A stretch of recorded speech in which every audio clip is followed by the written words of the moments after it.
Pak Budi baru saja dirawat di rumah sakit karena kecelakaan kerja. Kakinya patah tertimpa mesin, jadi ia harus beristirahat total selama beberapa hari ke depan. Hari itu semua kamar penuh. Ia ditempatkan di kamar kelas 2, satu ruangan berdua dengan seorang pasien lain, seorang pria tua bernama Pak Jarman. Menurut suster, Pak Jarman sudah dirawat selama 2 minggu karena infeksi paru-paru. Kondisinya naik turun. Kadang sadar, kadang mengigau. Tapi kata dokter, keadaannya masih stabil. Malam pertama, suasana kamar sunyi. Lampu utama dimatikan, hanya lampu kecil sudut ruangan yang menyala. Pak Budi mencoba tidur, tapi rasanya tidak tenang.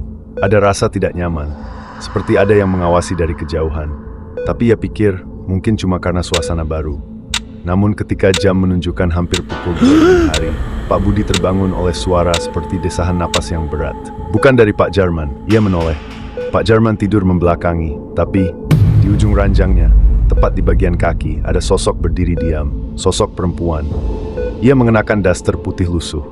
Rambut panjang menjuntai, menutupi sebagian wajah. Kulit wajah yang terlihat seperti hangus, gelap, melepuh seolah pernah terbakar.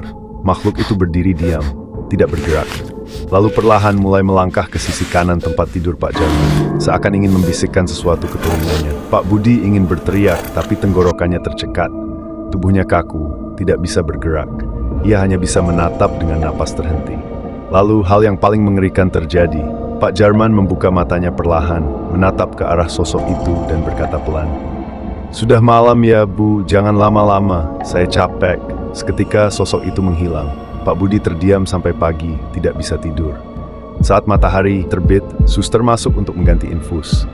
Tapi Pak Jarman tidak merespons. Setelah diperiksa, ia telah meninggal dunia.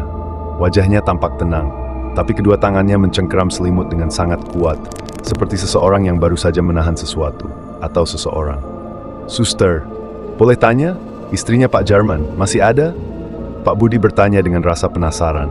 Suster itu menatap sejenak, lalu menjawab dengan suara pelan. "Istrinya sudah meninggal, Pak. 3 tahun lalu. Meninggal karena kebakaran dapur. Luka bakarnya parah sekali." Pak Budi terdiam. Jantungnya berdegup semakin kencang. Dia pernah bilang istrinya suka datang malam-malam. Pak Budi bertanya dengan cemas.